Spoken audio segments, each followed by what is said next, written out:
General medical nurses. आज की class है हमारी anatomy and physiology based questions के लिए। तो जो भी लोग अपकमिंग टाइम में तैयारी कर रहे हैं उनके लिए क्लासेस बहुत ही ज़्यादा हेल्पफुल हैं। और मोस्ट इम्पॉर्टेंट थिंग कि बहुत सारे लोगों का डाउट है कि अभी चुनाव होने वाले हैं एमपी में अपकमिंग टाइम में, क्या आपका एग्ज़ाम होगा या पोस्टपोन हो जाएगा, आचार संहिता क्योंकि लग गई है। तो अभी तो ऑफिशियल कंफर्मेशन पे डिपेंड करेगा। अभी हम कुछ भी नहीं कह सकते कि आपका पेपर होगा या नहीं होगा, कि जो चुनाव की डेट से क्या आपके एग्ज़ाम में कुछ चेंजेस देखने को मिल सकते हैं। तो अभी ये कहना कुछ भी सही नहीं होगा। इनकेस आपका पेपर पोस्टपोन हुआ तब तो ठीक है, और नहीं हुआ तो आप लोग पहले से ही अपनी पढ़ाई लिखाई बंद करके एक तरीके से टेंशन में चले जाएंगे कि मेरा एग्ज़ाम नहीं हो रहा। तो आप लोग अपनी तैयारी कंटिन्यू करके रखिए, क्योंकि मोस्टली केसेस में होता क्या है कि पेपर होने के चांसेस ज़्यादा रहते हैं, लेकिन यदि कुछ प्रॉब्लम होती है तो पेपर पोस्टपोन हो सकता है। लेकिन जब तक कभी भी ऑफिशियल कंफर्मेशन ना आ जाए तब तक आप भरोसा मत कीजिए कि क्या पेपर कैंसिल होगा या नहीं, क्योंकि मैं भी आपको यही एडवाइस करूँगी।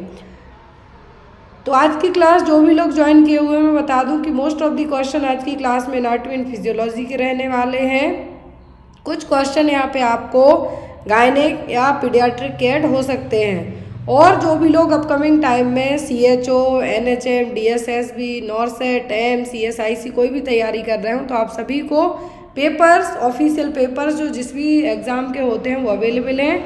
यदि आप MP की तैयारी कर रहे हैं और MP के लिए पेपर्स लेना चाहते हैं तो आपको 99 रुपीज़ में 16 सेट ऑफ पेपर्स अवेलेबल हैं। 16 पेपर MP के, जिसमें NHM, CHO दोनों इंक्लूडेड रहेंगे। 99 रुपीज़ चार्ज होगा। जो मेरा व्हाट्सएप नंबर होगा वही मेरा पेमेंट मोड के लिए नंबर यूज़ किया जाएगा। और जो लोग यदि all state CHO papers with series लेंगे तो उनको 300 रुपीज़ में 42 पेपर मतलब 4200 क्वेश्चन सॉल्व्ड, साथ में 13 सीरीज़, पर सीरीज़ 50 क्वेश्चंस रहेंगे, वो आपको अवेलेबल करवाए जाएंगे। तो जो भी लोग स्टडी मटेरियल लेना चाहता है वो बेझिझक होकर मुझे व्हाट्सएप पे कांटेक्ट करके है जो पूछ सकता है। और जो भी आपके स्टडी से रिलेट करते हुए डाउट है वो भी आप पूछ सकते हैं। मेरी कोशिश रहती है कि आपके डाउट क्लियर किए जाएँ। अभी हाल फिलहाल में नवोदय के लिए वैकेंसी निकली है, तो जिन भी लोगों ने BSc नर्सिंग कर रखा है, 35 साल से कम उम्र के हों, प्लीज़ अप्लाई ज़रूर करना, क्योंकि NVS की जॉब से अच्छी, इवन आपकी नॉरसेट, मैं अब बुराई नहीं कर रही हूँ, बट NVS की जॉब से अच्छी आपके लिए, जो लोग हॉस्पिटल में जाने से बचते हैं उनके लिए NVS की जॉब सबसे बेस्ट है और सबसे अच्छी जगह आपकी जॉब दी जाती है। तो जो लोग फॉर्म भरना चाहते हैं प्लीज़ फॉर्म ज़रूर फिलअप कीजिए। फर्स्ट क्वेश्चन है आज की क्लास का, which of the following is the true of developmental dysplasia of the hips. तो हिप्स का जो DDH क्या है, DDH मतलब developmental dysplasia of the hip. यहाँ पर सही पॉइंट इसके लिए क्या हो सकता है? ऑप्शन में है it is more common in boys than girls, it is associated with polyhydramnios, it is associated with breech position, या फिर a dislocatable hip abducts easily but cannot be flexed। DDH developmental dysplasia of the hips, इसको पहले congenital dislocation of the hips के नाम से भी जाना जाता था, और अभी भी यदि आपको आए तो आपको ये दोनों टर्म सेम है, DDH या फिर CDH। CDH का मतलब होता है congenital dislocation of the hip, या फिर developmental dysplasia of the hip, दोनों सेम ही नाम है। जब न्यूबॉर्न बेबी के डिसलोकेट, और डिसलोकेट का मतलब जो एक सही जगह पर होना चाहिए वहाँ ना हो, तो ऐसे केसेस को क्या कहा जाएगा? Developmental dysplasia of the hips. और जनरली ये देखने को मिलता है जिन बच्चों की जो पोजीशन होती है, मोस्ट ऑफ द केसेस में जो एक करेक्ट पोजीशन कंसीडर की जाती है वो कौन सी होती है? सेफेलिक वर्टेक्स पोजीशन, जिसमें हेड डाउन हो, कहाँ हो? हेड डाउन हो, नीचे की तरफ हो। लेकिन ब्रीच में क्या होगा? बटक्स प्रेजेंटिंग पार्ट होगा और हेड ऊपर की तरफ होगा। तो ऐसे केसेस में डेवलपमेंटल डिस्प्लासिया होने के चांसेस ज़्यादा रहते हैं। तो यहाँ पर भी जो सही पॉइंट होगा वो कौन सा होगा? बॉयज़ देन गर्ल्स से बिल्कुल भी सही नहीं होगा। पॉलीहाइड्रोमनियास के केसेस में तो इसमें तो और ही नहीं होगा, क्योंकि इतना ज़्यादा फ्लूइड होगा, बच्चा उसी में फ्लोट करते रहेगा। तीसरा केस है यहाँ पर ब्रीथ पोजीशन। तो ब्रीथ पोजीशन है जो एक ऐसा केस है जिसको हम कंसीडर कर सकते हैं कि यदि ब्रीथ पोजीशन है तो बच्चे को डेवलपमेंटल डिस्प्लासिया होने के चांसेस हैं। यहाँ पर उतना स्पेस रहेगा नहीं जो आपको सिफेलिक पोजीशन वाले बच्चे को मिलेगा कंपेयर टू ब्रीच के। जगह वही होगी लेकिन एक तरीके से उतने हम कह सकते हैं मूवमेंट उतना नहीं हो पाएगा, जिसके कारण उतना डेवलपमेंट भी होना पॉसिबल नहीं होगा। इसीलिए यहाँ पे क्या कहा जाएगा, it is associate with the breech position. Polyhydramnios में क्या होगा कि जो एमनियोटिक फ्लूइड का लेवल है वो क्या हो जाएगा, बहुत ज़्यादा हो जाएगा, 2000 ml से भी ज़्यादा, कितना 2000 ml से ज़्यादा, या फिर मोर देन 25 सेंटीमीटर। जो AFI इंडेक्स है वो कितना हो जाएगा, more than 25 centimetre. I hope आपको इतना समझ में आ गया हो। तो यहाँ पे आंसर क्या होगा कि ब्रीच पोजीशन से related. Which one of the following is your typical of cleft lip and palate. तो यहाँ पर कौन सा है जो टिपिकल है क्लेफ्ट लिप और पैलेट को लेके। ऑप्शन में है यहाँ पर cleft palate is always associated with cleft lip, cleft lip is always associated with cleft palate, या फिर cleft palate is repaired at 9 months to help speech, cleft lip is repaired as 3 months to help the speech। तो यहाँ पर cleft lip palate को लेके यहाँ पर सही पॉइंट क्या होगा, तो यहाँ पर आपको बताना है कि जो सही पॉइंट है वो क्या है। तो जो क्लेफ्ट लिप और पैलेट को लेके सही पॉइंट है वो क्या है। पहली चीज़ यहाँ पे एक सर्जरी की बात की जाती है कि सर्जरी को जो एज एक कंसीडर की जाती है और रूल ऑफ 10 यूज़ किया जाता है। मैं यहाँ पे आपको लिख देती हूँ कि रूल ऑफ 10 है वो किसके लिए यूज़ होता है। रूल ऑफ 10 ये यूज़ होता है किसके लिए, सर्जिकल रिपेयरिंग रूल है, किसके लिए यहाँ पर है ये है क्लेफ्ट रिपेयर के लिए। किसके लिए, क्लेफ्ट रिपेयर के लिए। अब यहाँ पर ये जो क्लेफ्ट रिपेयर वर्ड यूज़ किया गया है, कुछ बच्चों में कंजेनाइटल एक डिफेक्ट होता है, डिफेक्ट नहीं कहेंगे, डेवलपमेंटल डिफेक्ट कहेंगे हम, कि जो लिप्स है, जो पैलेट है और जो लिप है यहाँ पर क्या है आपको कटे हुए से देखने को मिलेंगे, तो वो कहलाता है क्लेफ्ट लिप एंड पैलेट। लेकिन यदि रूल ऑफ 10 की बात करी जाए तो यहाँ पर इस रूल ऑफ 10 का मतलब क्या होगा कि बच्चे की एज क्या है, एज की बात करें हम तो कितना होगा 10 वीक्स यदि बच्चे की एज हो, क्या है 10 वीक्स एज हो, और जो वजन है 10 पाउंड, कितना 10 पाउंड हो गया हो, और जो HB लेवल है कितना हो 10 mg/dl। ये यहाँ पर रूल ऑफ 10 के पॉइंट है, क्या है रूल ऑफ 10 के पॉइंट है। और जो WBC काउंट है, ये WBC काउंट भी कितना होना चाहिए, लेस देन 10,000, मतलब कि इन्फेक्शन ना हो। तो यहाँ पर ये इतना क्या है रूल ऑफ 10 जो क्लेफ्ट रिपेयरिंग के लिए यूज़ किया जाता है। आपको यहाँ पे याद रखना उम्र 10 वीक्स तक की हो, एटलीस्ट 10 वीक्स एज हो बच्चे की और इससे ज़्यादा हो, वेट 10 पाउंड का हो, हीमोग्लोबिन लेवल 10 mg/dl तक हो, WBC लेस देन 10,000 हो। तो रूल ऑफ 10 के यहाँ पे पॉइंट है। अब यहाँ पर यदि हम बात करते हैं सर्जरी की, जो क्लेफ्ट रिपेयरिंग सर्जरी होती है, तो यहाँ पर इस क्लेफ्ट रिपेयरिंग सर्जरी के अकॉर्डिंग क्या है, क्लेफ्ट लिप सर्जरी के लिए यहाँ पर जो सही एज कंसीडर की जाती है वो होती है 3 to 6 मंथ तक। कितनी, 3 to 6 मंथ की एज यहाँ पे क्लेफ्ट लिप सर्जरी के लिए यूज़ की जाती है। लेकिन यहाँ पर जो क्लेफ्ट पैलेट है इसमें 9 मंथ क्यों कहा जाता है, क्योंकि इस एज तक बच्चा बोलने लगता है, इसलिए 3 to 6 मंथ। तो यहाँ पर रिपेयरिंग, यहाँ पे देखिए जो पॉइंट कहे गए हैं कि ज़रूरी नहीं है कि क्लेफ्ट पैलेट हो और लिप हो साथ में, हो सकता कोई एक प्रॉब्लम हो सकता दोनों हो। तो यहाँ पे 2 ऑप्शन तो आपके नहीं होंगे। 3 महीने की उम्र में बच्चा बोलता तो है नहीं, बोलना स्टार्ट करते हैं जनरली बच्चे 9 मंथ की एज में। तो cleft palate is repaired at 9 month to help the speech. Clear है। रूल ऑफ 10 जो कि मिलार्ड रूल के नाम से जाना जाता है, वो यूज़ किया जाता है क्लेफ्ट रिपेयरिंग सर्जरी के लिए। नेक्स्ट वन है यहाँ पर A 2-day-old baby who is at home and looks visually jaundiced should। तो यदि 2 दिन का बच्चा है, घर पे ले गए आप या फिर डिलीवरी घर पे हुई है, 2 दिन का बच्चा है, उसको जॉइंटिस जैसे दिख रहा है, तो आप क्या करेंगे, have phototherapy in hospital, be placed in the sunlight which converts unconjugated bilirubin to a safer form, be placed under phototherapy which converts unconjugated to conjugated bilirubin, या फिर should have their bilirubin measured. तो ऐसे case में आप क्या करेंगे, यदि 2 दिन का बच्चा है, घर पे है और यहाँ पर वो क्या है, जॉइंटिस टाइप का दिख रहा है, पीला पीला दिख रहा है, तब आप क्या करेंगे। तो फोटोथेरेपी तो आप तब जो हॉस्पिटल में ला के देंगे जब कंफर्म हो जाएगा कि उसको जॉइंटिस है या नहीं। फोटोथेरेपी एक बेस्ट ट्रीटमेंट माना जाता है जॉइंटिस के लिए, तो वो बाद में देंगे जब कंफर्म होगा। सनलाइट में करेंगे आपकी अनकॉन्जुगेटेड बिलीरुबिन को कन्वर्ट करने का काम, लेकिन आपको लग रहा है कि विजिबली जॉइंटिस है लेकिन सही आपको पता नहीं है, तब आपको क्या करना है, हॉस्पिटल ले जाके सबसे पहले बच्चे का बिलीरुबिन लेवल चेक कराना है। अपने जो आप देख रहे हैं, कुछ केसेस में धूप में रख लेते हैं आप बच्चों को, ज़रूरी भी है वो इसीलिए कि विटामिन डी तो मिलेगा ही मिलेगा बच्चे को, साथ में जॉइंटिस होने को भी प्रिवेंट कर सकते हैं। लेकिन यहाँ पर यदि जॉइंटिस टाइप का दिख रहा है तब ऐसे केस में आपको धुआं में जो डंडा मारने का काम नहीं करना है, बच्चे का बिलीरुबिन लेवल है जो सबसे पहले चेक कराना है, और ऐसे केस में आपको हॉस्पिटल लेके जाना है। क्या करना है, हॉस्पिटल लेके जाना है। ब्लड टेस्ट हो सकता है बच्चे का, बिलीरुबिनोमीटर से पता चलेगा कि कितना बिलीरुबिन लेवल बढ़ा हुआ है, उस लेवल के हिसाब से है जो ट्रीटमेंट स्टार्ट किया जाएगा। क्लियर है।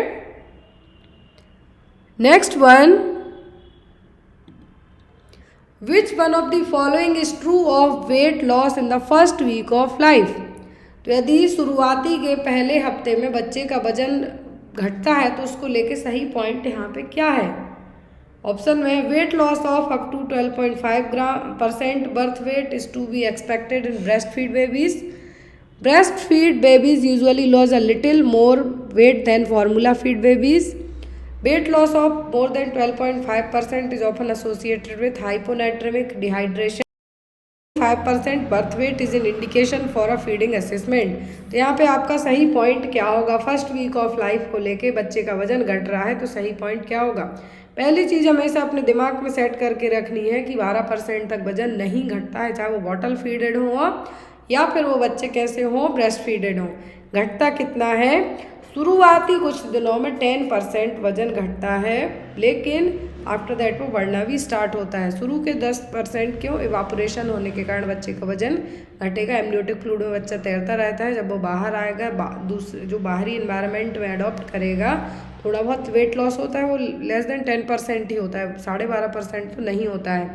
और ये उन बच्चों का वजन ज़्यादा घटता है compare to breast feeded bottle feeded baby का है, जो फार्मूला फीड बेबीज होते हैं।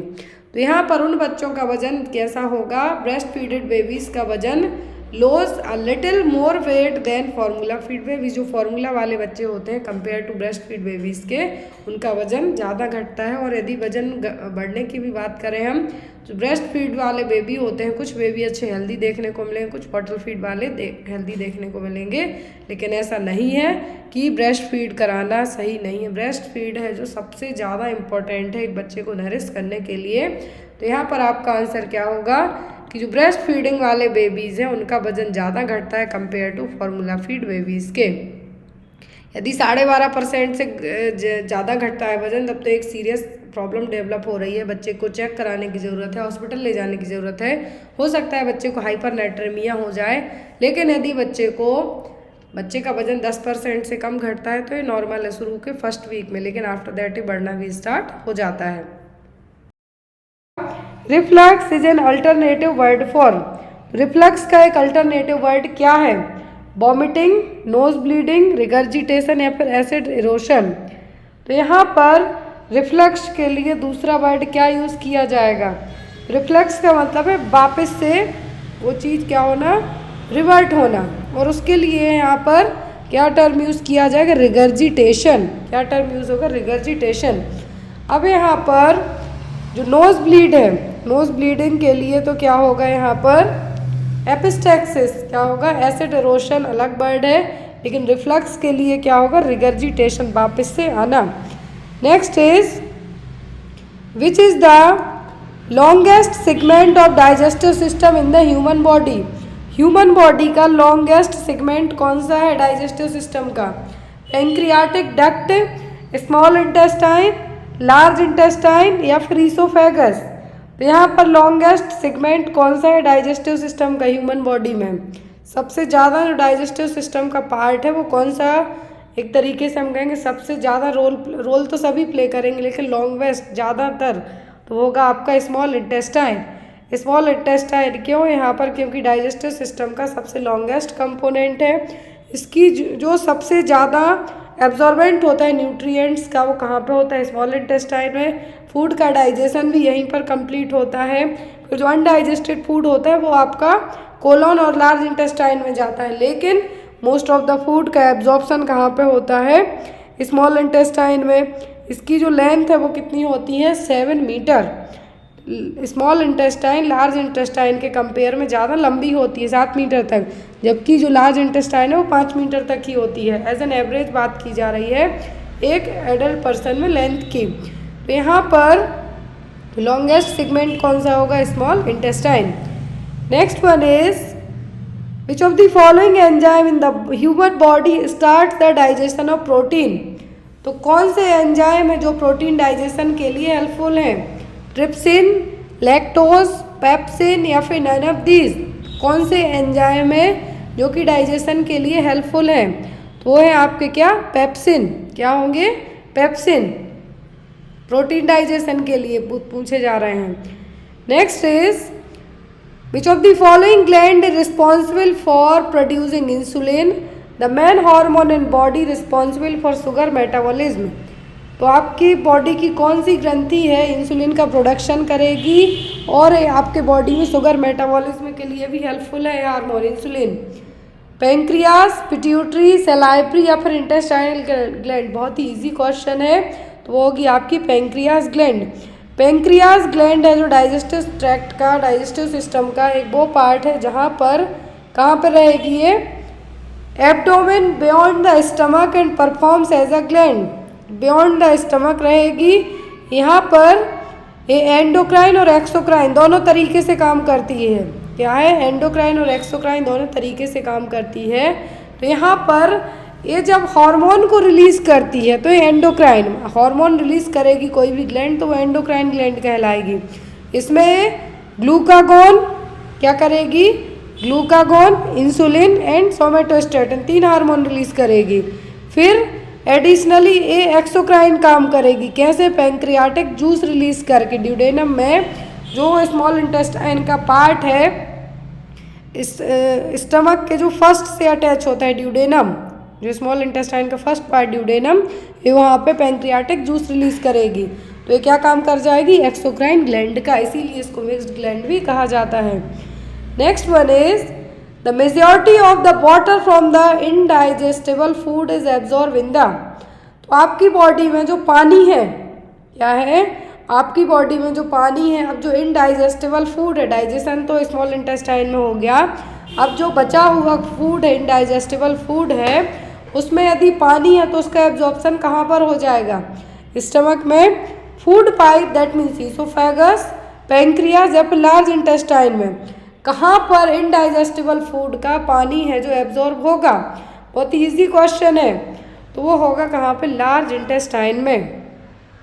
लार्ज इंटेस्टाइन है जो यहाँ पर कितना 5 फीट होगा। मैंने आपको स्टार्टिंग 5 से 7 मीटर तो स्मॉल इंटेस्टाइन की लेंथ होती है, 5 फीट और 1.5 मीटर रहेगी किसकी? लार्ज इंटेस्टाइन की लंबाई और लेंथ। तो यहाँ पे आप करेक्शन कर लीजिए जो मैंने आपको यहाँ पे बताया था यहाँ पे। तो ये क्या है? लार्ज इंटेस्टाइन है जो लार्ज इंटेस्टाइन है आपकी 5 फीट और 1.5 मीटर है। कितना? 5 फीट और 1.5 मीटर, 1.5 मीटर। यहाँ पे आपको ये चीज़ याद रखनी है। यदि आपको पूछा जाता है कि लार्ज इंटेस्टाइन और स्मॉल इंटेस्टाइन के बीच का जो डिफरेंस है, तो एक तो साइज का तो है ही, सबसे ज़्यादा न्यूट्रिएंट्स का जो एब्जॉर्प्शन है वो भी कहाँ पे होता है? स्मॉल इंटेस्टाइन में होगा। पानी वाला यदि बात की जा रही है, पानी का एब्जॉर्प्शन कहाँ पे होता है? लार्ज इंटेस्टाइन में। जो अनडाइजेस्टेबल फूड है उसकी यहाँ पे बात हो रही है। इनडाइजेस्टेबल फूड है वो कहाँ पे पानी एब्जॉर्ब होगा आपका? वो होगा लार्ज इंटेस्टाइन में। लार्ज इंटेस्टाइन के जो पार्ट होते हैं, कोई भी सब्सटेंस है कोलोन में, असेंडिंग कोलोन के थ्रू क्या आएगा? लार्ज इंटेस्टाइन में आएगा। स्मॉल के बाद स्मॉल में डाइजेशन हो जाएगा, लेकिन जब जो अनडाइजेस्टेड आइटम बचेगा वो कहाँ पे आएगा? लार्ज इंटेस्टाइन में। और यहीं से फिर क्या होगा? असेंडिंग कोलॉन, ट्रांसवर्स, डिसेंडिंग इन सिग्मोइड सेगमेंट के बाद आफ्टर द रेक्टम में एंटर करेगा और एनस के थ्रू बाहर हो जाएगा। Next one is which of the following portion of stomach opens into the small intestine. Small intestine में कौन सा, यहाँ पे कहा गया है स्मॉल इंटेस्टाइन में स्टमक का कौन सा पोर्शन ओपन होगा। Portion, fundus portion, pyloric portion या फिर बॉडी पोर्शन। कौन सा पोर्शन ओपन होगा स्मॉल इंटेस्टाइन का, कहाँ पर? स्टमक से जो ओपनिंग होगी ईसोफेगस, ईसोफेगस से कोई भी फूड आइटम स्टमक में आएगा, स्टमक से जाएगा कहाँ पर? स्मॉल इंटेस्टाइन में। तो स्मॉल इंटेस्टाइन की यहाँ पर कौन सी ओपनिंग होगी? तो वो कहलाती है पाइलोरिक ओपनिंग। क्या है? Pyloric portion. ये जो यहाँ पर ईसोफेगस, माउथ से आपने कोई भी फूड खाया तो फूड पाइप और ईसोफेगस है, ईसोफेगस के यहाँ पर गैस्ट्रो ईसोफेगल स्फिंक्टर रहेंगे, ओपन होके पूरे खाने को कहाँ पर डालेंगे? स्टमक में डालेंगे। किसमें? स्टमक में। अब यहाँ पर इस स्टमक का जो फूड है ये यहाँ पर रहेगा, लेकिन यहाँ पर भी पाइलोरिक स्फिंक्टर इसको कंट्रोल करने का काम करेंगे। अब यही पाइलोरिक स्फिंक्टर जब ओपन होंगे तब जाके फूड ड्यूडेनम के थ्रू स्मॉल इंटेस्टाइन में आएगा। और स्मॉल इंटेस्टाइन का फर्स्ट पार्ट क्या है? ड्यूडेनम। जो पाइलोरिक स्फिंक्टर जब ओपन होंगे तब इस स्टमक का जो फूड है वो ड्यूडेनम में एंट्री करेगा। तो यहाँ पर जो ओपनिंग पार्ट पूछा है कि stomach opens into the small intestine by the pyloric portion. Clear? Next यहाँ पे देखिए आप, जो स्टमक है जे शेप्ड मस्कुलर ऑर्गन है, जो कि एक बैग लाइक स्ट्रक्चर होगा जिसमें आप जो भी खाना पीना खाते हैं वो जाके यहाँ पे कुछ घंटों के लिए, क्या है? कुछ घंटों के लिए यहाँ पर इकट्ठा हो जाता है। फिर आपके जो 4 पोर्शन होते हैं स्टमक के, fundus, cardiac, body and pyloric region. तो पाइलोरिक है जो कि narrow cone shaped constricted area है जहाँ पर स्मॉल इंटेस्टाइन के थ्रू यहाँ पे ओपनिंग होगी। 2 सेक्शन होंगे यहाँ पर। Antrum which combines the part of the stomach and the pyloric canal, जो कि स्टमक के बाद जो स्मॉल इंटेस्टाइन की ज्वाइनिंग है सेम इज वही है। तो यहाँ पर 2 सेक्शन है, क्या है? एंट्रम। तो यहाँ पर आपको ये भी पूछा जा सकता है एंट्रम कहाँ का पार्ट है, तो यही स्टमक का ही हिस्सा है। मेनली आपको यही आता है कि स्टमक से जो, जैसे आपका ईसोफेगस का फूड स्टमक में कैसे आएगा? जब गैस्ट्रो ईसोफेगल स्फिंक्टर ओपन होंगे, वैसे ही स्टमक का फूड इंटेस्टाइन में कैसे आएगा? जब पाइलोरिक स्फिंक्टर ओपन होंगे। Next is which hydrolytic enzymes react in a low pH environment. कौन से हाइड्रोलाइटिक एंजाइम है जो लो पीएच एनवायरनमेंट पे भी रिएक्ट करेंगे? पैरोडेक्सिडेज, हाइड्रोलाइसेज, एमाइलेज या फिर प्रोटीएजेज। कौन से एंजाइम है लो पीएच पर भी काम करेंगे? तो वो है यहाँ पर प्रोटीएज। क्या है? प्रोटीन डाइजेस्टिंग एंजाइम है जो कि यहाँ पर क्या करेंगे? कम जो लो पीएच एनवायरनमेंट है उस पर भी एक्टिवेट हो जाएंगे। यहाँ पर जो हाइड्रोलाइटिक एंजाइम है ये protein, lipid, nucleic acid, carbohydrate इन सभी के मेटाबोलाइजेशन के लिए ज़रूरी होते हैं। तो जो ऑल डाइजेस्टिव एंजाइम्स हैं हाइड्रोलाइटिक एंजाइम होंगे। हाइड्रोलाइटिक का मतलब है कि इनमें HCl रहेगा ही।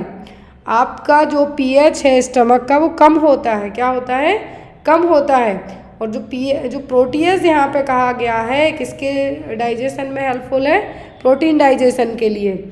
स्टार्च और कार्बोहाइड्रेट के डाइजेशन के लिए क्या जरूरी है? अमाइलेज। क्या है? अमाइलेज। लाइपेज जरूरी है लिपिड के लिए।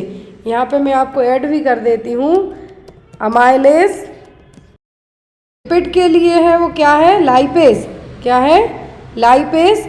अमाइलेज फॉर कार्बोहाइड्रेट और प्रोटीएज फॉर प्रोटीन, ये सभी डाइजेस्टिव एंजाइम्स हैं। Next one is where is bile juice formed in the human body. तो बाइल का प्रोडक्शन ह्यूमन बॉडी में कहाँ पे होता है? किडनी, सलाइवरी ग्लैंड, लिवर या फिर लंग्स। तो बाइल का जो प्रोडक्शन होता है वो होता है लिवर में। कहाँ पर? लिवर में। लिवर आपकी बॉडी का सबसे लार्जेस्ट ऑर्गन भी कहलाता है। क्या है सबसे लार्जेस्ट ऑर्गन? तो वो है लिवर। बाइल जूस का प्रोडक्शन और स्टोरेज दोनों लिवर में होता है। क्या है? जे जाके कहाँ पे, सॉरी, बाइल जूस जो बनेगा कहाँ पे? बनेगा लिवर में, लेकिन ये स्टोर कहाँ पे होगा? गॉल ब्लैडर में।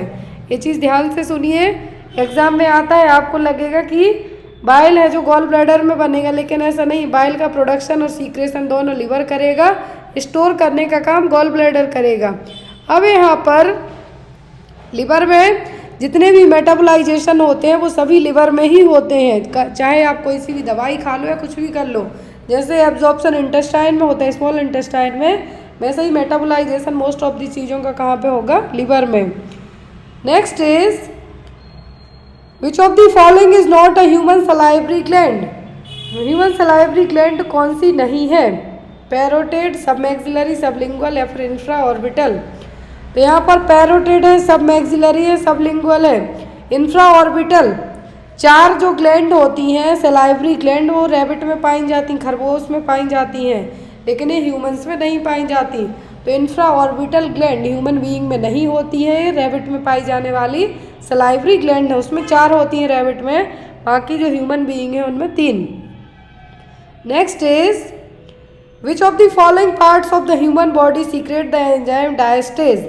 तो ह्यूमन बॉडी में कौन सा पार्ट है जो डायस्टेज एंजाइम को रिलीज करेगा, ओरल कैविटी, स्टमक, इलियम या फिर ड्यूडेनम। तो कौन सा पार्ट है जो डायस्टेज एंजाइम को रिलीज करेगा, तो वो कहलाएगी आपकी oral cavity.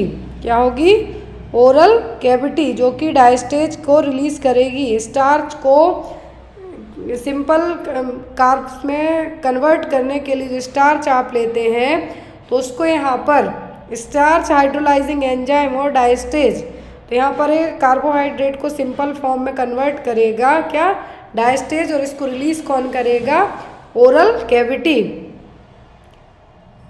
Next one, the rennin enzyme is secreted in which of the following area of the alimentary canal. तो रेनिन एंजाइम, आपको एक क्वेश्चन रेनिन से याद आया होगा, यूपी में एग्जाम हुआ था, आई थिंक स्टाफ नर्स और सीएचओ का, उसमें पूछा गया था कि बच्चों में जो दूध जमाने का काम है वो कौन सा एंजाइम कर देता है, तो वो रेनिन। अब यहाँ पर जो रेनिन एंजाइम, इसका सीक्रेशन कौन करेगा, ऑप्शन में यहाँ पर स्टमक, माउथ, पैंक्रियाज या फिर ड्यूडेनम। तो यहाँ पर जो रेनिन एंजाइम का सीक्रेशन करता है वो करेगा क्या, स्टमक। क्या करेगा, स्टमक। तो रेनिन है जो एक प्रोटियोलाइटिक एंजाइम है, गैस्ट्रिक जूस में प्रेजेंट रहेगा, स्पेशली इन द इन्फेंट्स में। जब बच्चों में जो मिल्क प्रोटीन, कैसिन, जो मिल्क में प्रोटीन पाया जाता है मोस्टली वो क्या होता है, सेजन प्रोटीन, और कैसिन प्रोटीन भी आप इसको कह सकते हैं। तो उसी के लिए यहाँ पर इस प्रोटीन को डाइजेस्ट करने के लिए एंजाइम बच्चों के कहाँ से रिलीज होगा, गैस्ट्रिक जूस में, जो स्टमक में जो गैस्ट्रिक जूस है वो इस एंजाइम को रिलीज करेंगे, और मोस्टली ये बच्चों में ही पाया जाता है। Next one is which of the following is made and stored in the liver cells. क्या है जो बनेगा भी और स्टोर भी होगा लिवर में, गैलेक्टोज, लैक्टोज, ग्लाइकोजन या फिर अरेबिनोज। तो बनना भी और स्टोर होना भी, दोनों काम किसके होंगे, ग्लाइकोजन के। किसके, ग्लाइकोजन बनेगा भी लिवर में और स्टोर भी रहेगा कहाँ पे, लिवर। तो पॉलीसैकेराइड्स हैं यहाँ पर लिवर में एज एन ग्लाइकोजन के फॉर्म में बनते हैं। अब यही ग्लाइकोजन जब आपको एनर्जी की ज़रूरत होती है तो ग्लूकोज के फॉर्म में आपकी बॉडी में ग्लाइकोजन फॉर्म में स्टोर रहेगा, लेकिन जब एनर्जी की ज़रूरत होती है तो आपकी सेल्स इसको ग्लूकोज के फॉर्म में लेंगी। तो ग्लाइकोजन है जो ग्लूकोज में कन्वर्ट होके आपका एज एन एनर्जी के सोर्स में क्या करेगा, आपकी हेल्प करेगा। तो ग्लाइकोजन आपकी बॉडी के जो मसल्स और लिवर एरिया है वहाँ पे स्टोर है, कहाँ पे, मोस्ट ऑफ दी रहता है लिवर में और मसल्स में। जब आपको ज़रूरत पड़ती है तो ये आपकी बॉडी में ग्लाइकोजन से ग्लूकोज में कन्वर्ट होके आपकी एनर्जी सोर्स के तौर पे काम कर जाएगा।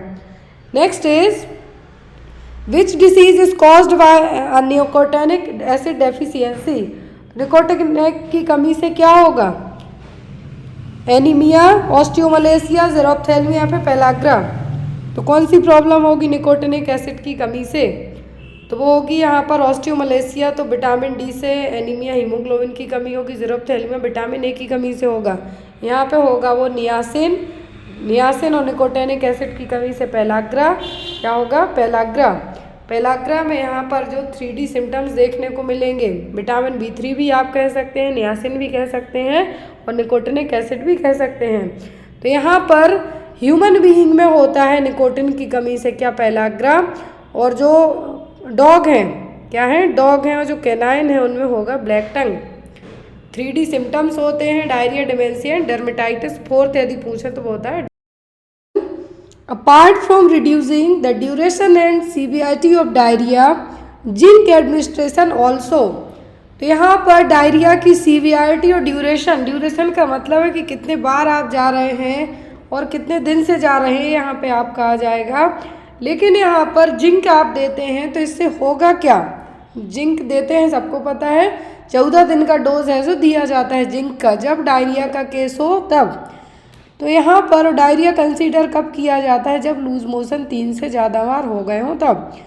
तो ऑप्शन में है reduce the incidence of subsequent episode of diarrhoea and measles over the ensuring 3 months, reduce the incidence of subsequent episode of diarrhea and possibly pneumonia over the ensuing 3 months, या फिर reduce the incidence of diarrhea over the ensuing 6 months। Zinc दिया जाता है diarrhoea के treatment में। तो यहाँ पर जब जिंक देंगे आप तो जिंक से होगा क्या, जिंक एडमिनिस्ट्रेशन आप कर देंगे 14 दिन का, तो इससे होगा क्या। तो यहाँ पर जिंक देने का एक जो फ़ायदा होता है डायरिया में कि तुरंत तो क्या होगा, डायरिया में आपकी जो इंटेस्टाइनल म्यूकोसा है वो क्या हो जाती है, पूरा छिल जाएगी। अब उसको ट्रीट करना है तो जिंक हेल्प करेगा, और जिंक उसको हील करने के साथ साथ, इंटेस्टाइनल म्यूकोसा को हील करने के साथ साथ जिंक क्या करेगा कि एटलीस्ट डायरिया 3 month तक ना हो, और डायरिया के साथ साथ जो निमोनिया है वो भी ना हो 3 month तक। तो यहाँ पर इंसिडेंस मतलब होने के चांसेस को, जब आप मेडिसिन दे रहे हैं, जिंक दे रहे हैं यदि साथ में, तो क्या करेगा, इंटेस्टाइनल म्यूकोसा को लेयर को हील तो करेगा ही साथ निमोनिया होने के रिस्क को भी कम करेगा। तो यहाँ पर आपका आंसर होगा reduce the incidence of subsequent episode of diarrhoea and possibly pneumonia over the ensuring 3 months तक, एटलीस्ट 3 महीने तक ना तो डायरिया होगा और यहाँ पर उसके रिस्क को भी कम करेगा, साथ ही साथ निमोनिया के रिस्क को भी। Next is person usually responsible for dispensing the medication. तो कौन सा पर्सन रिस्पॉन्सिबल होगा मेडिकेशन डिस्पेंसर के लिए, मेडिकल ऑफिसर, फार्मासिस्ट, ANM या फिर लैब टेक्नीशियन। तो यहाँ पर जो पर्सन मेडिकेशन क्या करने के लिए, डिस्पेंस करने के लिए, मतलब उनको डिस्ट्रीब्यूट करना या फिर पैकेजिंग के लिए, तो इन सब के लिए कौन सा पर्सन रिस्पॉन्सिबल होगा। तो डॉक्टर तो प्रिस्क्राइब करेंगे मेडिकेशन, लैब टेक्नीशियन आपका ब्लड सैंपल कलेक्ट कर सकते हैं, मेडिकेशन को डिस्पेंस नहीं कर सकते हैं, ना ही ANM कर सकती है। ये काम कौन करेगा, फार्मासिस्ट। कौन करेगा, फार्मासिस्ट। आपको एक और क्वेश्चन आता है कि जो नॉर्म्स हैं कि कितनी जगह में कितने डॉक्टर होना चाहिए, कितनी जनता के बीच में, कितनी जनता के बीच में एक फार्मासिस्ट होता है। तो ये सब भी आपको वर्ल्ड हेल्थ ऑर्गेनाइजेशन के, आप WHO की वेबसाइट पर भी जाके इन चीज़ों को चेक कर सकते हैं कि जो फार्मासिस्ट वाले हो गए या फिर लैब टेक्नीशियन, मेडिकल ऑफिसर या फिर नर्सेज, INC नॉर्म्स में पढ़ेंगे आप तो नर्सिंग का आपको पता चल जाएगा कि जैसे एक नर्सेज 6, जनरल वार्ड की यदि बात करें तो 1/6 रेशियो रहेगा। फार्मासिस्ट की बात करें तो 1 फार्मासिस्ट फॉर 10,000 पॉपुलेशन होगा। यदि ICU में नर्सेज की बात करें तो 1/1 रेशियो रहेगा। तो इस तरीके से आपको एग्जाम में चीज़ें आती हैं और आपको याद कर लेनी है, क्योंकि ये आपके लिए इम्पॉर्टेंट इसलिए है कि आप यदि इनकेस कहीं का भी फॉर्म फिलअप भी करते हैं तो भी आपको पता होना चाहिए कि कितनी सीट वगैरह है वहाँ पे, आपकी पोस्टिंग हो पाएगी या नहीं। तो ये सब चीज़ों के लिए भी आपको ये नॉलेज होना चाहिए कि कितना रिसोर्स कितनी जनता के बीच में। अब यहाँ पर आपको यदि नर्सिंग की बात करें तो आप कम्युनिटी हेल्थ नर्सिंग का, सब सेंटर का और PSC का जो स्टाफिंग पैटर्न है वो भी याद कर लें, आपको वो भी आ सकता है। और एक फार्मासिस्ट होता है 10,000 पॉपुलेशन के बीच में। Next one is RBSK aims on early detection and early identification and intervention for children from birth to which year. RBSK programme क्या है, RBSK प्रोग्राम राष्ट्रीय बाल स्वास्थ्य कार्यक्रम। क्या है, राष्ट्रीय बाल स्वास्थ्य कार्यक्रम। इस प्रोग्राम के तहत है जो 4Ds, क्या है, 4Ds चीज़ें इंक्लूड की गई थी, आपको याद होनी चाहिए। राष्ट्रीय बाल स्वास्थ्य कार्यक्रम में 4Ds चीज़ें इंक्लूड की गई थी। लॉन्च हुआ था 6 फरवरी 2013 को। और अकॉर्डिंग टू दैट प्रोग्राम के इसका जो एम था किसी भी जो 4Ds प्रॉब्लम है, 4Ds प्रॉब्लम है जो यहाँ पर, उन प्रॉब्लम्स को सॉल्व करने के लिए प्रोग्राम लाया गया था, जिसमें क्या था, defect at birth, disease in children, deficiency condition and developmental delay. तो RBS के प्रोग्राम के तहत 4 चीज़ें इंक्लूड की गई थी 4Ds, जिसमें जन्म से लेके 18 साल तक के एज ग्रुप के बच्चों को यहाँ पे इंक्लूड किया गया था। कब तक के लिए? बर्थ से लेके 18 ईयर्स तक के बच्चों के लिए। तो यहाँ पर आपका आंसर क्या होगा? Birth to 18 years. RBS launching date, RBS के राष्ट्रीय बाल स्वास्थ्य कार्यक्रम की लॉन्च डेट पूछें तो कब थी? 6 फरवरी 2013। क्या थी? 6 फरवरी 2013। यहाँ पर एक प्रोग्राम बर्थ से लेकर 18 साल तक के बच्चों के लिए लाया गया था, जिसमें अर्ली आइडेंटिफिकेशन और अर्ली इंटरवेंशन रखा गया था। जिन बच्चों की उम्र जन्म से 18 साल तक है वो 4Ds यहाँ पर इंक्लूड किए गए थे। इन 4Ds का मतलब है डिफेक्ट एट बर्थ। यदि जन्म के समय बच्चे को न्यूरल ट्यूब डिफेक्ट है, डाउन सिंड्रोम है, क्लेफ्ट लिप पैलेट है, टेलीपेज है मतलब क्लेफ्ट फूड है, डेवलपमेंटल डिस्प्लासिया ऑफ हिप है, कंजेनाइटल कैटरैक्ट है, कंजेनाइटल डीफनेस है, कंजेनाइटल हार्ट डिसीज और रेटिनोपैथी और प्रीमैच्योरिटी है, तो उन बच्चों को यहाँ पे ट्रीटमेंट प्रोवाइड करा, जो स्क्रीनिंग है उन बच्चों की यहाँ पे की जाएगी। फिर आता है डेफिशिएंसीज, मतलब कमी, कुछ ना कुछ की कमी होगी। तो उन कमी में है एनीमिया, विटामिन ए की कमी, विटामिन डी की कमी, सीवियर एक्यूट माल न्यूट्रिशन और ग्वाइटर है जो इंक्लूड रहेगा। फिर डिसीज डेवलपमेंटल डिले, मतलब जो चाइल्डहुड डिसीज़ है वो हो गई, और डेवलपमेंटल डिले जो एज के साथ डेवलपमेंट होना चाहिए वो नहीं हो पा रहा है। टोटल मिला के यहाँ पर 30 पॉइंट्स इंक्लूड किए गए थे। तो इनमें 4Ds आपको प्रॉब्लम थी जो आपको स्क्रीनिंग की जाएगी कि जन्म के समय जो भी डिफेक्ट है एट द बर्थ, डेफिशिएंसी जो भी कमी है, जो भी डिसीज़ है चाइल्डहुड में जन्म से लेकर 18 साल तक की एज में होती हैं यदि, और डेवलपमेंटल डिले है जो कि बर्थ टू 18 ईयर्स तक है, तो उनकी यहाँ पे स्क्रीनिंग की जाएगी। Next is ICDS programme started on. ये प्रोग्राम तो हर एक एग्जाम में आपको आता ही आता है, चाहे आप UPPSC का दें, ANM का दें, GNM का दें या NHM या CHO दें। अब ज़रूरी नहीं कि इसकी डेट आए, हो सकता है आपके लिए इसके जो बेनिफिशियर्स एज ग्रुप हैं वो पूछ सकते हैं, या फिर इसके क्या अचीवमेंट रहे हैं वो पूछ सकते हैं। ICDS programme integrated child development scheme, क्या है? Integrated child development scheme. तो इस प्रोग्राम के तहत क्या है? इस प्रोग्राम के तहत आपको एग्जाम में या तो इसका बेनिफिशियर्स ग्रुप पूछ सकते हैं। तो इसमें जन्म से लेके 0 to 6 ईयर्स तक के बच्चे, यहाँ पे मैं ऐड कर देती हूँ कि जो बेनिफिशियर हैं, जो बेनिफिशियर्स हैं यहाँ पर वो क्या है? बर्थ टू 6 ईयर्स तक के क्या हैं? बच्चे, एंड प्रेग्नेंट लेडीज, क्या रहेंगी यहाँ पर? And pregnant lady.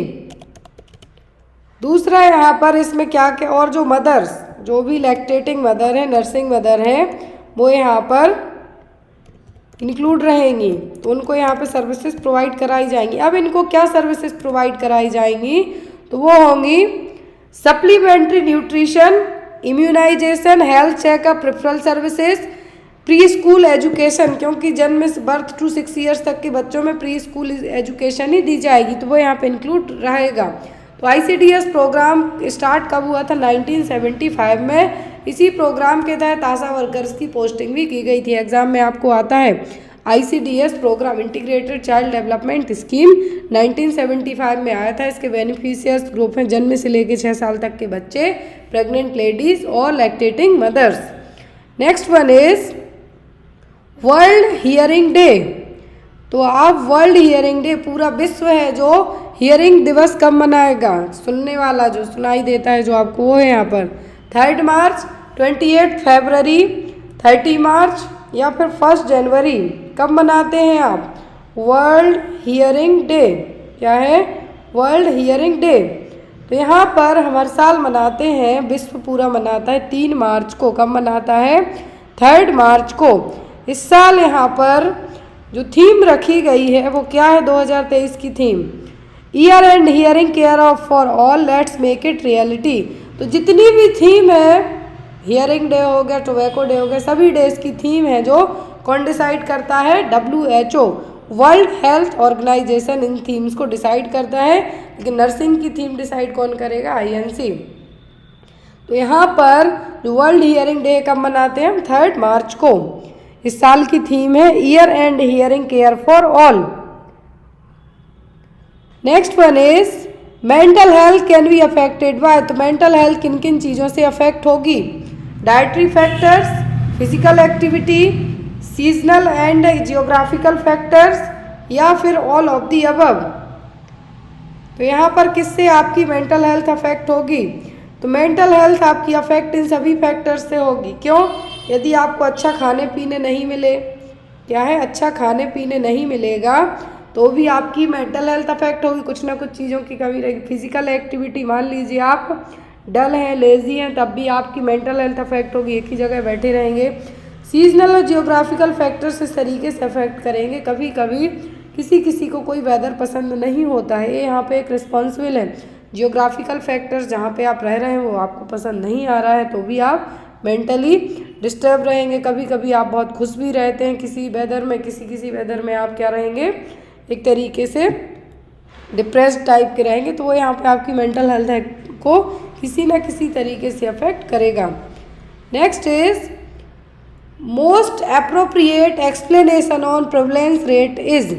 तो सबसे अच्छा एक्सप्लेनेशन क्या है प्रेवलेंस रेट को लेके? The number of patient who have the disease at a particular time divided by the population at risk of having the disease at that time. दूसरा option है the number of new cases with existing cases of disease in a population over a period of time. Third option है not useful for developing HIV AIDS control programme. Next है useful for developing avian flu control programme. तो prevalence की बात की जा रही है। Prevalence का मतलब क्या होता है कि जो नए केस हैं और जो पुराने केस हैं वो दोनों यहाँ पे इंक्लूड रहेंगे। कौन से? नए केस हैं, पुराने केस हैं, दोनों इंक्लूड रहेंगे प्रिवलेंस में। इंसिडेंस में ओनली नए बस रहते हैं। और यहाँ पर यदि फर्स्ट ऑप्शन की बात करें तो ये आपका इंसिडेंस में आ जाएगा। किसमें? इंसिडेंस में आएगा। एट दैट टाइम की बात की जा रही है कि जो भी नए नए केस हैं उनकी बात की जा रही है। लेकिन प्रिवलेंसी का मतलब ही होता है कि जो नए हैं और जो पुराने केसेस हैं वो यहाँ पे सभी इंक्लूडेड रहेंगे। तो यहाँ पर आपका आंसर क्या होगा? ऑप्शन नंबर बी, क्योंकि यहाँ पर नए केस के साथ साथ एग्जिस्टिंग केस की भी बात की जा रही है जो पहले पॉपुलेशन में हो चुके हैं। तो यहाँ पर आपका आंसर क्या होगा? Option number B, the number of new cases with existing case of a disease in a population over a period of time. Clear? Next one is the dose of zinc given during diarrhea episode is how many mg for child between 2 to 6 months and how many mg for child above 6 month of age given for how many days। Question देखिए कितना अच्छा question है कि zinc का आप diarrhoea के treatment में zinc देते हैं ताकि एटलीस्ट 3 महीने तक है जो आपको डायरिया एपिसोड रिपीट ना हो, इसके लिए दिया जाता है और इंटेस्टाइनल म्यूकोसा हील हो जाए। अब यहाँ पर यदि बच्चे की उम्र 2 महीने से 6 महीने तक है तो कितना डोज देंगे, और बच्चे की उम्र 6 महीने से ज़्यादा है तो कितना देंगे और कितने दिनों तक देंगे, ये भी याद रखना है। पहली चीज़, डायरिया का केस यदि है तो जिंक हमेशा 14 दिन के लिए दिया जाता है। कितना? 14 दिन के लिए दिया जाता है। अब यहाँ पर आपका ये चीज़ तो सॉल्व हो गई कि कितने दिन के लिए देना है, तो हो गए 14 दिन। तो ऑप्शन ए और बी आपके नहीं होंगे। क्लियर? दूसरी चीज़ है, अब आपको उम्र दी गई है, बच्चे की एज दी गई है कि एक बच्चे की उम्र कितनी है, 2 महीने से 6 महीने है और दूसरे की है यहाँ पर 6 महीने से ज़्यादा। तो जिस बच्चे की उम्र कितनी है, 2 to 6 मंथ है, चाइल्ड बिटवीन 2 to 6 मंथ है, तो उसको देंगे आप 10 mg, और जिसकी उम्र 6 महीने से ज़्यादा है तो कितना देंगे? 20 mg। कितना? 6 महीने से ज़्यादा है तो 20 mg और 2 से 6 महीने है तो 10 mg। तो यहाँ पर आपका आंसर क्या होगा? Option number C, 10 mg for child between 2 month to 6 month, और जिस बच्चे की उम्र 6 महीने से ज़्यादा है उसको क्या देंगे आप? 20 mg और 14 डेज तक। So here is the right answer is option number C. Next one is in children when diarrhea lasts for 14 days or more it is diagnosed as। तो यदि किसी बच्चे को डायरिया है जो 14 दिनों से ज़्यादा का हो जाए तब वो किस चीज़ में डायग्नोस किया जाएगा? Chronic dysentery, severe chronic diarrhoeal episode या फिर सीवियर परसिस्टेंट डायरिया। तो यहाँ पर डिसेंट्री कंसीडर तब की जाती है जब जो डायरिया के साथ में, जो स्टूल के साथ में जो ब्लड भी आना स्टार्ट हो जाए, तो ये डिसेंट्री नहीं है, ओनली डायरिया कहा जा रहा है। और जब ये डायरिया 14 दिन से ज़्यादा का हो जाए तब कंसीडर किया जाता है सीवियर परसिस्टेंट डायरिया। क्या होगा? Severe persistent diarrhoea. Next one is the dose of deworming tablets given below 1 year of child is.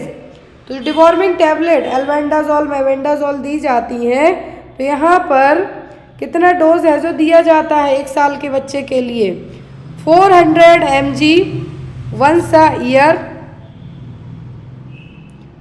400 mg twice a year not to be given, या फिर 500 mg once a year। तो यहाँ पर कितना dose है जो दिया जाता है इसका, डिवॉर्मिंग टैबलेट का 1 साल के बच्चे को, सॉरी बिलो 1 ईयर एज को।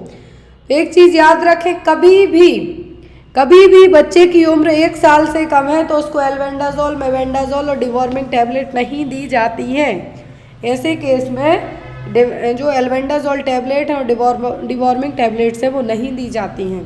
तो आपका आंसर यहाँ पे क्या होना चाहिए? Not to be given, because बच्चे की उम्र क्या है? 1 साल से कम है।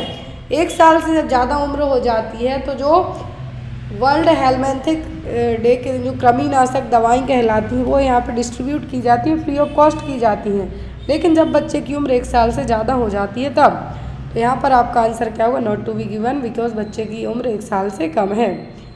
Next one is A 1 month infant has temperature of 37.6 degree as per IMNCI, he will be classified as। तो यदि बच्चे का उम्र 1 महीने का इन्फेंट है, सॉरी 1 मंथ इन्फेंट है, टेम्परेचर 37.6 डिग्री, तो IMNCI के अकॉर्डिंग वो किस क्लास में कंसीडर किया जाएगा? ऑप्शन में है यहाँ पर local serious bacterial infection, possible serious bacterial infection, या फिर सीवियर फेब्राइल इलनेस, या फिर नन ऑफ दी अबव। तो यहाँ पर बच्चे का टेम्परेचर कितना है? 37.6 डिग्री फ़ारेनहीट है। कितना? 37.6 डिग्री फ़ारेनहीट है। तो यहाँ पर बच्चे में कौन सी क्लास में आप इसको कंसीडर करेंगे?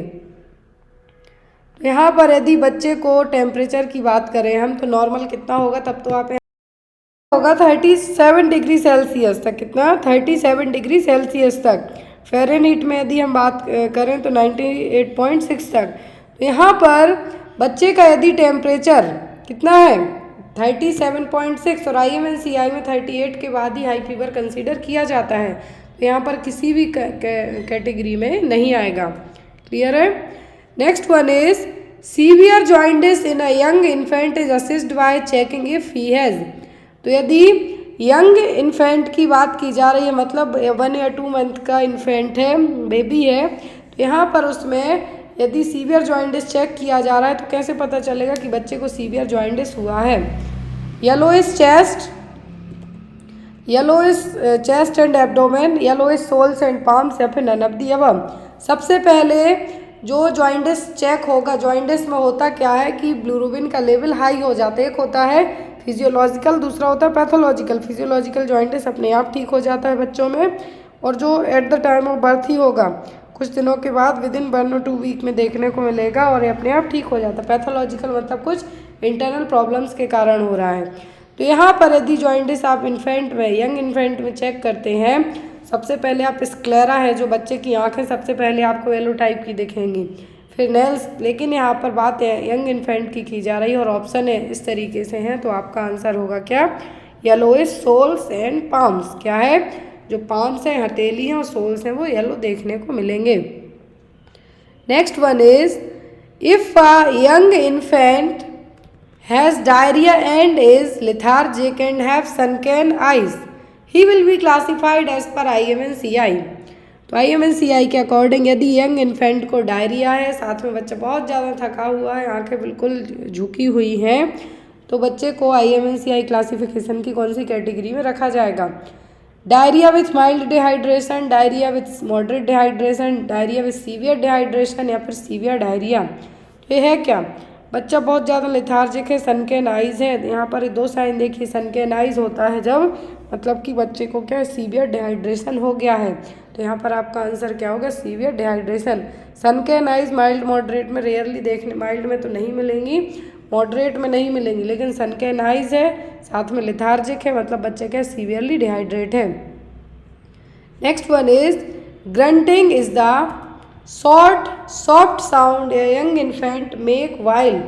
तो ग्रंटिंग साउंड है, यंग इन्फेंट है जो, यंग इन्फेंट जब क्या करेगा, सांस लेगा तब निकलेगा, छोड़ेगा तब निकलेगा, सांस लेगा छोड़ेगा तब निकलेगा, या फिर none of the above. Grunting, grunting sound है जनरली, ये देखने को मिलता है किसमें, ग्रंटिंग ब्रीदिंग भी आप कह सकते हैं, जब आपकी सांस लेंगे, और ये जनरली बच्चों में बहुत, यंग इन्फेंट में कॉमनली देखने को मिलता है। जब आप सांस लेंगे, ब्रीद इन करेंगे, the body's way of trying to keep air in the lungs so they will stay open. तो यहाँ पर छोटे बच्चों में क्या होगा कि जब भी वो सांस लेंगे तब उनके लंग्स क्या होंगे, वहाँ पर ओपनिंग रहेगी, जो खुलेगी, तो इसके कारण जो आवाज़ आएगी वो कहलाता है ग्रंटिंग साउंड, और ये होगा जब आप सांस लेंगे तब। तो यहाँ पर आपका आंसर क्या होगा, ग्रंटिंग साउंड। जब भी पर्सन क्या करेगा, सांस लेगा, ब्रीदिंग इन करेगा, तब ये साउंड आएगा। Next is what is the total dose to tablet misoprostol given for prevention of PPH. Postpartum haemorrhage को प्रिवेंट करने के लिए मीजोप्रोस्टोल का कितना डोज दिया जाएगा, 200 माइक्रोग्राम, 400 माइक्रोग्राम, 600 माइक्रोग्राम या फिर 800 माइक्रोग्राम। कितना डोज दिया जाएगा मीजोप्रोस्टोल का पीपीएच को प्रिवेंट करने के लिए, तो वो डोज होगा कितना, 600 माइक्रोग्राम। मीजोप्रोस्टोल जो अबॉर्शन वाली टैबलेट है, यहाँ पर मीजोप्रोस्टोल दी जाएगी कितनी, पीपीएच को प्रिवेंट करने के लिए 600 माइक्रोग्राम तक, कितनी, 600 microgram. Next one is patient with 20 weeks of pregnancy giving history of bleeding per vagina reports at sub centre, which of the following is to be done. यदि कोई भी पेशेंट 20 वीक की pregnancy में sub centre पे आई है और कहती है कि उसको ब्लीडिंग हो रही है वेजाइना से, तो यहाँ पर आप क्या करेंगे, pelvic examination and refer to first referral unit, refer to FRU pelvic examination और per vaginal examination और all of the above। तो यहाँ पर आप क्या करेंगे, तो जब भी पेशेंट, यदि सब सेंटर की बात की जा रही, पीएससी या सब सेंटर की बात की जा रही है, तो यदि यहाँ पे आती है 20 वीक की प्रेगनेंसी है उसको और ब्लीडिंग हो रही है, तो आपका काम है तुरंत रेफर करना। क्या करना है, फर्स्ट रेफरल यूनिट जो कि सीएचसी कहलाती है। फर्स्ट रेफरल यूनिट क्या कहलाता है, सीएचसी। सीएचसी आपको तुरंत है जो रेफ़र कर देना है, आपको सब सेंटर पे बिठा के उसका ट्रीटमेंट नहीं करना है। बेसिकली आप यहाँ पर यदि वो जैसे ही आप क्या करेंगे, बेसिक सी चीज़ें आप उसको कर सकते हैं, लेकिन ना तो आप उसका पर वेजाइनल एग्जामिनेशन करेंगे, तो बिल्कुल भी नहीं करना है आपको, अदरवाइज और सिचुएशन वर्स्ट हो सकती है, ऐसे केस में आप उसको रेफ़र कर सकते हैं। Next one, BCG is an, तो बीसीजी क्या है, आईएम इंजेक्शन है, सबक्यूटेनियस इंजेक्शन है, इंट्राडर्मल इंजेक्शन है कि नन ऑफ द अबव। तो बीसीजी क्या है, इंट्राडर्मल इंजेक्शन। क्या है, इंट्राडर्मल इंजेक्शन। क्यों, क्योंकि इंट्राडर्मल रूट से ही दी जाती है, इसलिए क्या हो गई यहाँ पे बीसीजी आपका intradermal injection. Next one, following the insertion of IUD the women should return to the clinic. यदि किसी वुमेन को इंट्रायूटेराइन डिवाइस इंसर्ट की गई है तो वो क्लिनिक पे वापस कब आएगी, after the next period in 3 to 6 week और एटलीस्ट विद इन 3 मंथ में, every 6 month, only if she is having a problem और wants to have it removed in 10 years to have it removed और replaced. तो IUD यदि किसी women को पहली बार लगी है, इंसर्ट की गई है, तो वो कब हॉस्पिटल आएगी, कब आएगी अपना चेकअप कराने के लिए क्लिनिक पर, तो वो आएगी जब आफ्टर द नेक्स्ट पीरियड या फिर 3 to 6 वीक में उसका जो नेक्स्ट पीरियड आएगा तब। क्योंकि आईयूडी का जो एक कॉमन कॉम्प्लिकेशन होता है वो होता है ब्लीडिंग। क्या है, ब्लीडिंग, जो एक साइड इफेक्ट है इंट्रायूट्राइन डिवाइस का। तो उसके लिए वो क्लिनिक पे क्यों आएगी कि बता सके उसको ब्लीडिंग कैसी हो रही है, कुछ प्रॉब्लम्स हो रही है नहीं। तो इसके लिए वो क्या आएगी, आफ्टर द नेक्स्ट पीरियड, जैसे ही उसका नेक्स्ट पीरियड आएगा तब, या फिर 3 to 6 वीक में। Next one is which of the following statement about vaccine storage condition is not correct. तो वैक्सीन स्टोरेज को लेके सही ऑप्शन कौन सा नहीं है। ऑप्शन में measles should be kept at 15 degree Celsius at all level, DPT HEPB should be kept 2 to 8 degree, diluents must never be frozen, BCG vaccine can safely be kept at 2 degree Celsius to 8 degree Celsius. तो यहाँ पर जो सही point नहीं है वो पूछा है। तो डायलेंट्स कभी भी फ्रोज़न नहीं रखने चाहिए, भी सही है आपका। DPT को 2 से 8 डिग्री पर रखना है, BCG को भी रखना है। अब यहाँ पर मीजल्स को भी 2 से 8 पर ही रखा जाता है, 2 to 8 ही रखा जाएगा। तो यहाँ पर आपका आंसर क्या होगा, option number measles should be kept at 15 degree Celsius at all level, because 2 to 8 पे रखी जाएगी। और यहाँ पर क्वेश्चन है कि नॉट करेक्ट, सही नहीं है। मीजल्स को कभी भी 4 घंटे तक यदि ये रिकॉन्स्टिट्यूट फॉर्म में तो उसके बाद नहीं लगाना, इसको डिस्कार्ड कर देना है, अदरवाइज ए पेशेंट में टॉक्सिक शॉक सिंड्रोम कॉज कर सकती है। Next one is sexually transmitted disease can be prevented by. तो STD को कैसे प्रिवेंट कर सकते हैं, IUD से, कॉन्डोम से, ओरल पिल से, नेचुरल प्लानिंग मेथड से, कैसे प्रिवेंट कर सकते हैं। सेक्सुअली ट्रांसमिटेड डिसीज प्रिवेंट होंगी किससे, कॉन्डोम से। एक ओनली यही मेथड है जिससे क्या है STD प्रिवेंट होंगी। ओरल पिल से तो बिल्कुल भी नहीं होंगी, नेचुरल फैमिली प्लानिंग मेथड से भी नहीं होंगी, इसमें एब्सिस्टेंस आपका विड्रावल आ जाएगा। कॉन्डोम एक ऐसी मेथड है जिससे सेक्सुअली ट्रांसमिटेड डिसीज प्रिवेंट हो सकती हैं। क्यों, क्योंकि इसमें पूरा सीमेन कलेक्ट हो जाएगा, जिसके कारण ना तो सीमेन अंदर जाएगा ना ही आपको STD होगी। नेक्स्ट क्वेश्चन है, इसका आंसर आप लोग कमेंट बॉक्स में दीजिएगा। क्वेश्चन है which of the following are the methods to prevent child from hypothermia just after delivery. कौन सी मेथड अपना के आप बच्चे को हाइपोथर्मिया से प्रिवेंट कर सकते हैं। हाइपोथर्मिया का मतलब बच्चे का जो टेम्परेचर है वो कम होना। कौन सी मेथड से बच्चे को आप हाइपोथर्मिया से प्रिवेंट कर सकते हैं। ऑप्शन है maintain the room temperature by 25 degree Celsius, provide heat by kangaroo mother care, immediately remove the wet cloth and wrap in another warm cloth, या फिर ऑल ऑफ दी अबव। तो I hope आपको आज की class अच्छी लगी हो।